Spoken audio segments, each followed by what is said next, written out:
Hello, everybody. My name is Clémence Lebrun, and I'm here to talk about IBM Watson for developers.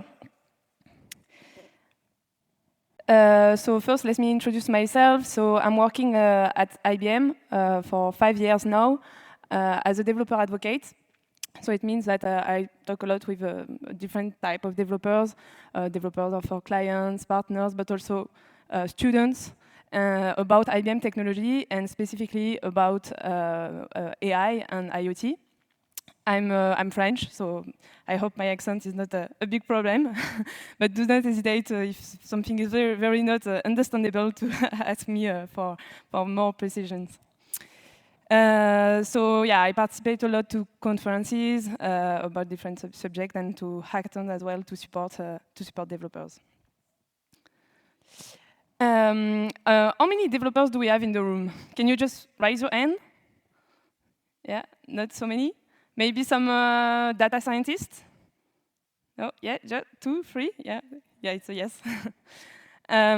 So as you know, for a developer, you cannot know everything about everything. So you may need to use some services, some API to develop your solutions.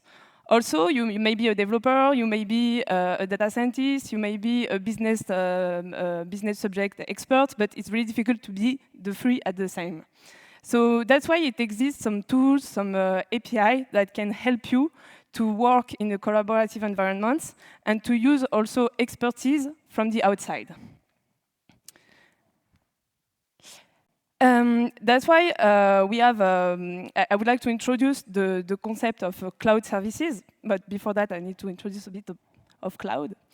Are you familiar with cloud? Yes, as a developer, I guess, yes. So, well, as you know, you can choose to work on cloud and manage all the infrastructure, but you can also choose to delegate a part to cloud providers, such as Amazon, Microsoft, or IBM, why not? And you have different choice of models you can implement. Today, we're going to not focus really on cloud because we have a presentation tomorrow specifically on cloud and on multi-cloud usage. But what will be interesting today will be the services we can consume on cloud, public or private clouds. So my advice is do not reinvent the wheel. As I said, you have available a bunch of managed services that you can consume on the cloud. So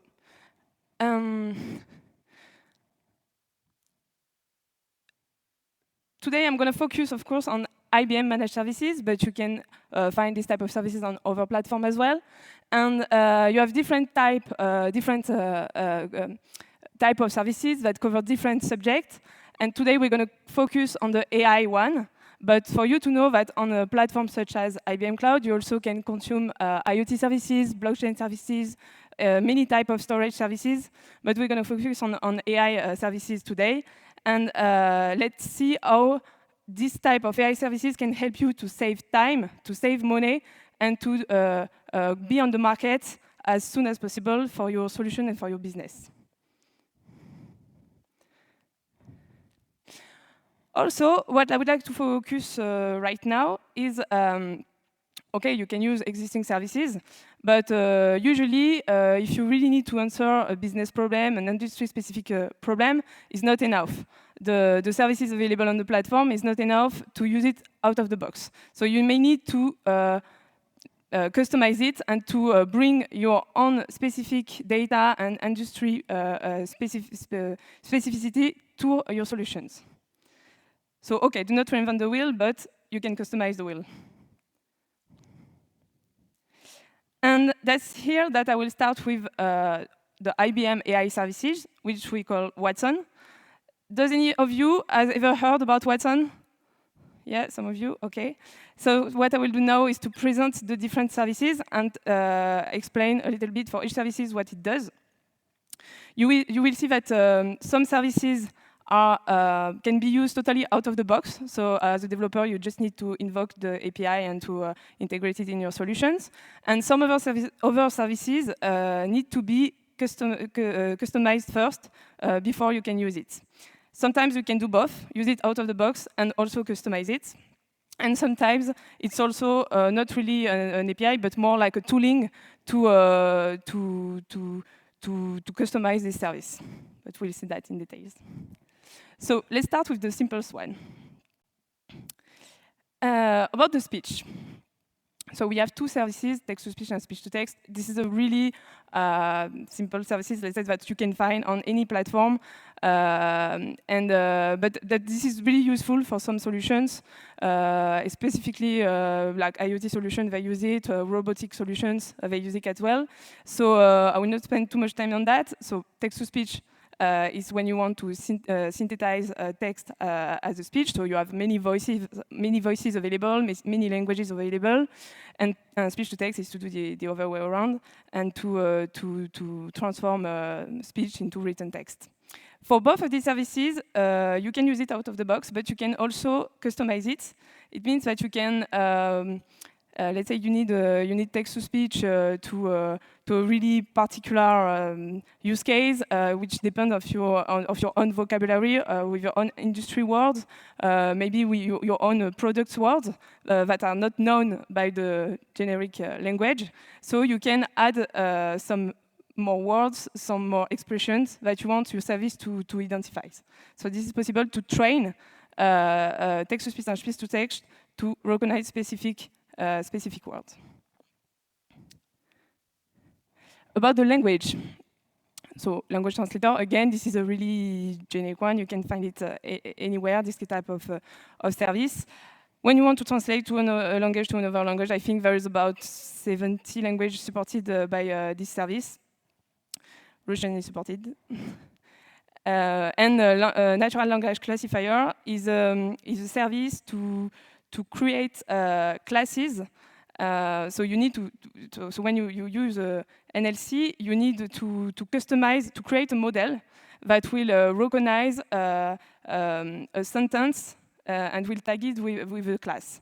So we'll see that just next in the next slide. I don't know if you see it well, maybe I'm not in the middle. So let's say here we want to, we have a specific scope, which is the weather forecast, and we want to, maybe it's, I don't know, we get user input from a chatbot, for example, and we want to know if the user is asking about temperature or if he's asking about conditions. What we can do is we can create a model to recognize these both classes, so temperature and conditions.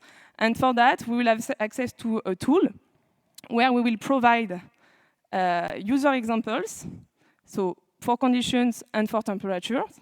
And then we will ask Watson to train on these two classes. Well, this is a really simple example. Now, usually you have way more classes.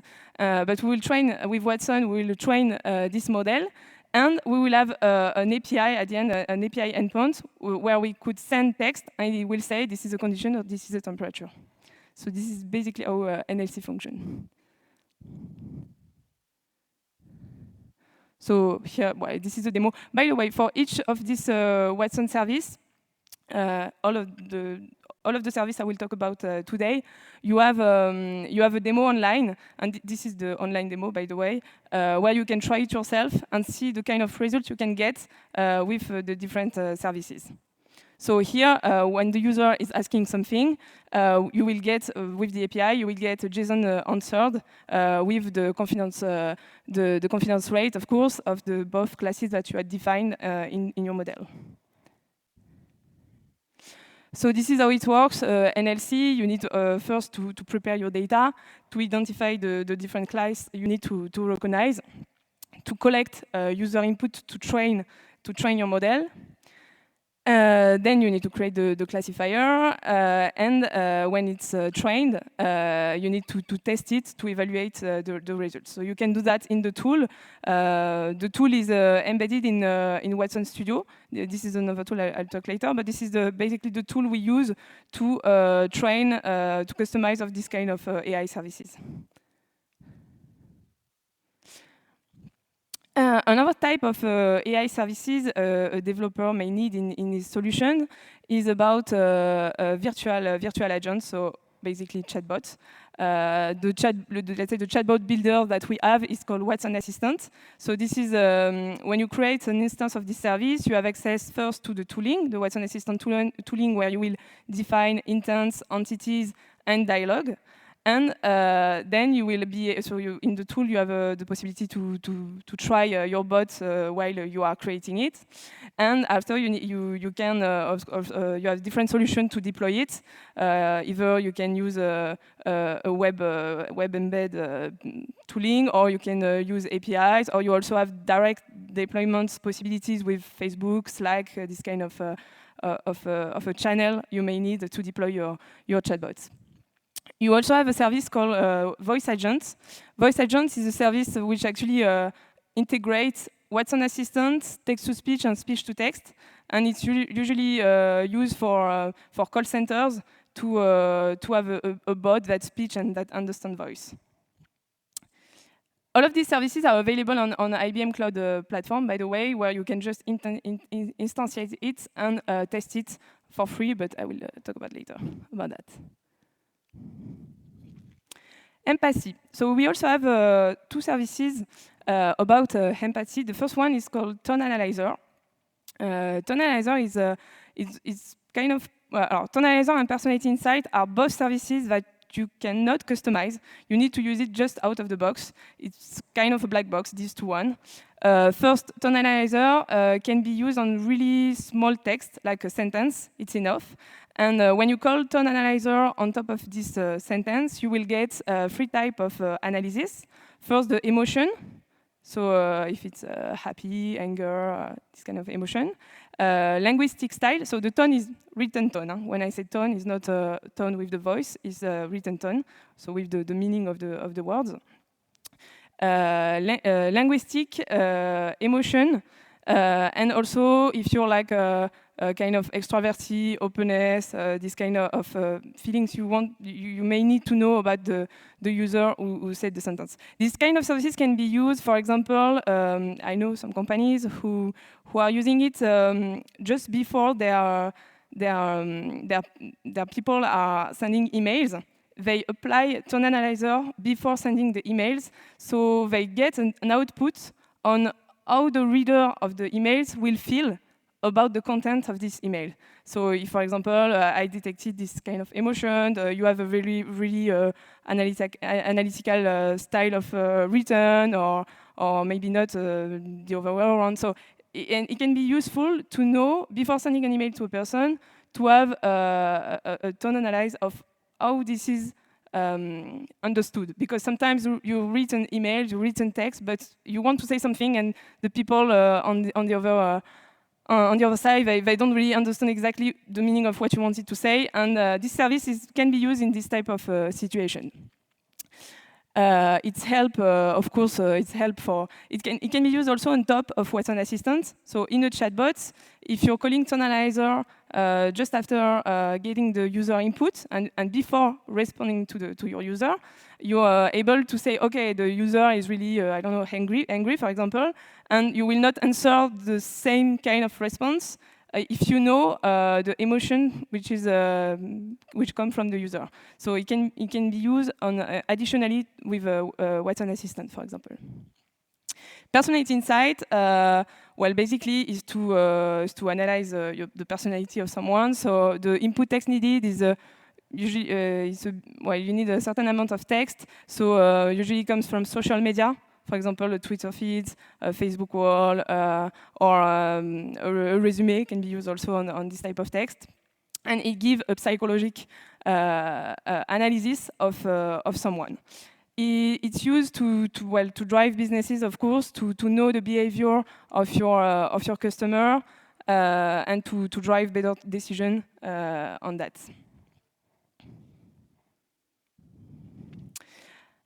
Also, we have a vision service, so it's called visual recognition.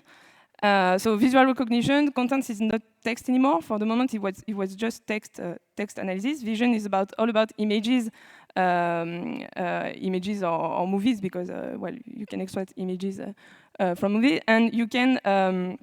So this service, you have two types of using it. Either you can use it out of the box, and you have some type of model available that you don't need to do anything. You just need to choose your model, and you can analyze an image. But we'll see that just after. And the other way is to create your custom model. So you will train your model to recognize some type of object or to some type of tag in your image. But I will just go now to it. So with visual recognition, you can, well, first of all, you can identify objects and people in a picture, in an image. So here, for example, we have a car. We can extract information such as this is a red color, this is a vehicle, this is a compact car. Then you can also categorize objects. So on the same image, you can identify and categorize two types of vehicle. Here we have a modern and a vintage car. And of course, you can make an assessment after that, after this analyze, to say, okay, for example, here, this is a counterfeit, every time with a confidence rate, of course. And this kind of assessment can be used, for example, for predictive maintenance. You can train visual recognition for predictive maintenance and to identify if an object is used or not, and if you need to send a human agent to change it. And last one, of course, you can use it for recommendations. So with so this is machine learning. So with historical data and new analysis of an image, you can send. So here, this is for example, it could be a use case for insurance. You have a lot of historical data on accidents or on car damage, and you send to your system this image of a damaged car, and with the analysis. And you can make a recommendation about the price of the reparation, for example, that you will need for this car. So this is really an insurance use case with visual recognition. Same for visual recognition. You have online demo. You can test it with your own image. So you can test the general model, the model out of the box that are provided by IBM online. So let's go to the model. So first of all, the general model is really the general model. It can analyze many tags on an image. It's been trained on, I think, 22 million of pictures, public pictures, and annotate. So you give him an image of anything, and it will give general information like the color of the room. This is a conference room. We are inside. This is a building. This kind of thing. The food model. So it's been trained by IBM to recognize food and meals. And the explicit model, so to identify inappropriate content in an image, so it can use to moderate websites, for example. And you have the custom model. So the custom model, the same way that you did for NLC, you will create classes and you will train with Watson your model to be able to use it to your specific industry situation. We also have a new one. That came a few months ago. It was beta, but now is a GA. Is the custom object detection. So you can, in an image, detect several objects and identify this object. Tomorrow we have a masterclass on visual recognitions tomorrow morning, and you will, if you come, you will experiment. You will try the service. You will try the custom model feature and the custom object detection. So here is an example. We have created 2 classes to recognize Pokemons, and we need also a negative class to say this is not one of the 2 classes I wanted. So it's better. It's not mandatory, but it's recommended when you are training a model, a visual recognition model. So we just created these 2 classes. We added the pictures. So the minimum is 10 pictures. Here we have about almost 500 pictures. So more you give pictures, better it is. But you can start with 10. And after a few minutes, you get a result that you can test, and you can see that the images are really different, so it gives quite good results, because we have some drawings, some real image, some well, different type of image. Even we have food representing a Pikachu, and it works as well. And every time with the conference rate for the two classes. Overtooling, so same, the training part is made with Watson Studio, which is still the same tooling on IBM Cloud. And you also have a features called IBM Watson Services for Core ML. So you can actually export your model. Since it's trained, you can export your model and run it on iOS device. So you can do offline analysis of your images with your custom model.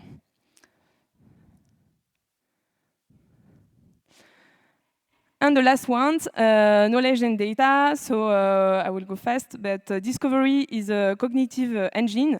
You can, so with Discovery, you can give a lot of data, such as PDF, web page, documents, and you have an out-of-the-box model which help you to, when you ask a question in natural language, you can get like you can index your documents and give the better match answers for your questions. It also gives you like a keyword and concept that it got from your question. Natural language understanding, so it's on any text input, you can get concepts, keywords, and it's basically natural language understanding. It's used in Watson Discovery.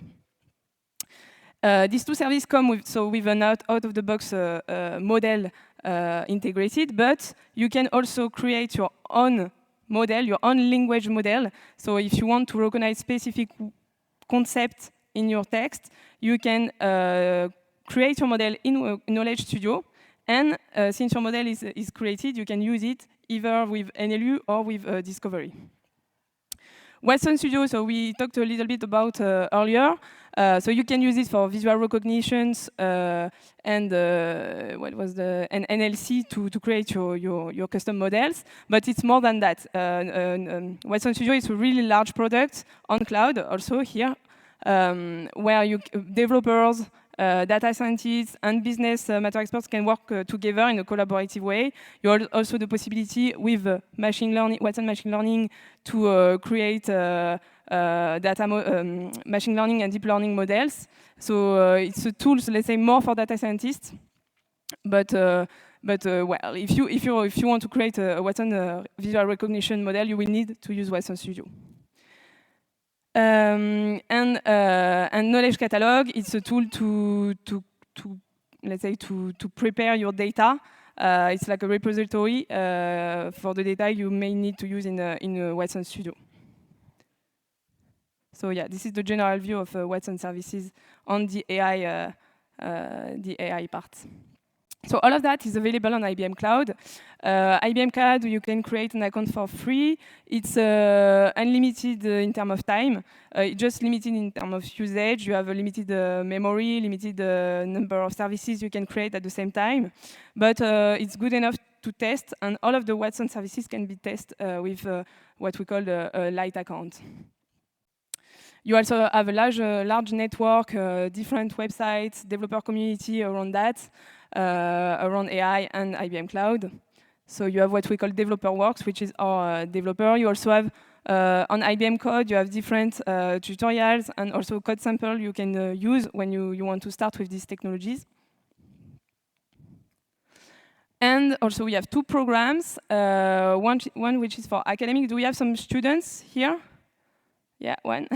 So you can have access with your university email. You can have access to more than just the light account. You can extend your account with specific code you can generate on this web page. And we also have a startup program. So same, if you want to extend your account and test for 1 year, you can get up to 10K of free usage of the platform. So to summarize, key points.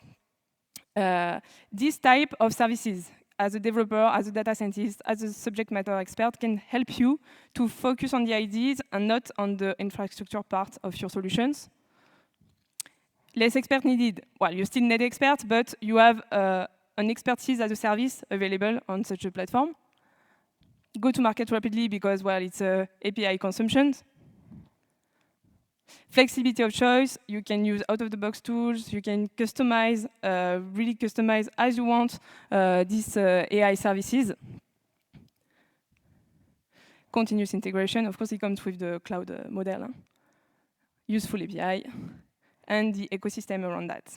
Last thing, so this is the other sessions we run. So tomorrow morning, I will run a deep dive visual recognition. So this is a hands-on lab. So you need to come with your laptop, and you will be able to test the service and to have a view of the different features available on the service.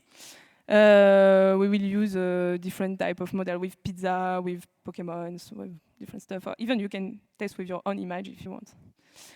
Also, if you want to know more about cloud computing and multi-cloud, Frank, which is here, will run a session tomorrow at 12. And we also have a session from Pascal, who is there in the back of the room, on multinational fostering the growth of the tech startup and the challenge of not. Wow, this is a really long text, but it seems really interesting. So do not hesitate to come. So I'm finished now.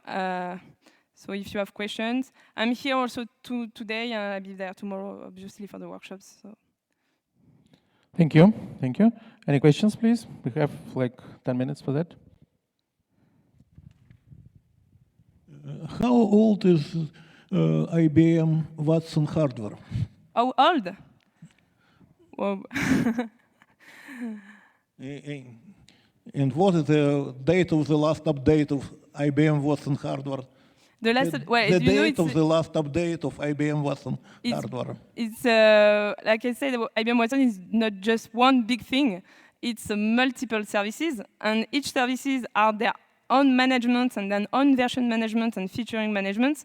So I cannot tell you exactly. We need to go more precisely on which services and what feature you're talking about. Because, for example, the custom object detections, it came GA in September. So that's the one I work with the latest, I would say. But this is evolving all the time, and you also have a lot of features available as beta, which can come GA also. You have a question, right? Can you share something about the future of Watson? What is on the roadmap? Do you have a more specific question? Because what new services you plan to do, or what improvements you want to bring up? Well, everything is perfect and it will stay like this for 10 next years. What kind of roadmap you have for Watson, right? That's the question, yeah. Roadmap in terms of features, in terms of new. I do not have the roadmap. I'm not part of the lab services, so I cannot share the roadmap. You want to add something, Frank? Yeah. Yeah, don't hesitate. One part of the roadmap is especially to bring Watson on any cloud platform available, and also on premises, for you to be able to run that kind of services on your own data center rather than using a public cloud data center. So regarding the services by themselves, I would say they are mature, and we don't plan any new services out of the box, but we are really now focusing on bringing all that services to your own data center if you need that for privacy of data, for instance, and so on. Another key point is around Auto AI, which is not really about Watson services, but everything related to artificial intelligence, making it more easy and more automated. There is a lot of frameworks, there is a lot of algorithm in AI, and the idea is to help people who are not data scientists to do AI more easily. So this is another part with Auto AI kind of solution. You know, we have already listened stories about Watson for many years. For example, I heard that Watson started as a medicine software. Later on, it became a lawyer and so on and so far. But we never heard any technical details. How it looks like. For example, Watson is studying medicine. How it looks like. Somebody reads very thick books, or who creates formal models and so on. Can you give us some hints how it is done from inside, not as a commercial product, but we are mathematicians, programmers. For us, it's interesting how it looks like from inside. Well, What does it mean? It's studying. Everybody says Watson studies something. Ba ba ba ba ba. What does it mean studying? How it looks like? so you have some red books available. I don't know if you have. Articles, but only commercial ones. Well, red books is usually not commercials, but that gives you more insight. But of course, you cannot know everything because this is property private, so you will not get all of this information. Even some ideas how it is organized. Yeah. I can give you some. I can give you some examples about oncology. For example, we worked with a hospital, so it was a partnership with an American hospital, and we got all the X-ray related to breast cancer of women for the last 20 years. So all those data were injected into Watson Health, you mentioned, so into the algorithm. So it was the way to teach the algorithm, and it was the way the algorithm was learned how to detect cancer, breast cancer. And at the end, for each medical doctor, there is a sort of advice. So when there is a new X-ray of a woman, the system, the algorithm will tell, I am confident at 90% or 60% or 30% that it can be this one. Usually there are 2 or 3 proposals. The first one with the highest confidence and the last one with the lowest confidence. Then the medical doctor will get that as an advice, as a help. You know, it's not a diagnosis. The medical doctor will keep the diagnosis, that's very important, but will be helped by this information coming from, let's say, Watson Health. I beg your pardon, I do not want to be unpolite, but once more, you didn't say any word how it can be done. You spoke that Watson can give some useful advices to doctor, to lawyer, and so on and so forth. But who prepares? Do you have special languages for data? How to insert new data into Watson? This is interesting for us, but nobody says about it. I understand that it's intellectual property, but usually in programming and software, people publish articles that we have such and such ideas. It can be implemented in such and such way. And about Watson, I couldn't find any technical information how it looks from inside. Did you maybe ask something unreal? Or did you go unpolite? to Watson Studio? There is a part called Watson Studio. It's related to data management and to the ingestion of the data. Okay, data So management is that an can help option. probably. Yes. Otherwise, in the case of course, the customer cases, it's all confidential.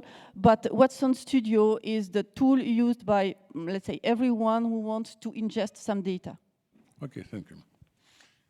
Any more question? Okay, thank you for your report. I have one simple question which is close to us. Which of the services support the Russian language? So for the moment, Russian language only Watson's translator. But for services such as, for example, assistants or the model you train with your own, let's say, your own data on different words, Watson Assistant works really well in Russian, even if it's not supported. We have different examples. I can show you the links, and you can try it yourself as well. Okay, thank you.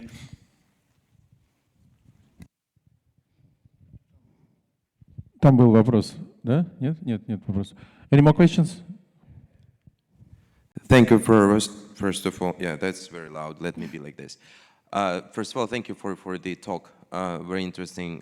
The question is about custom data sets that we use for learning.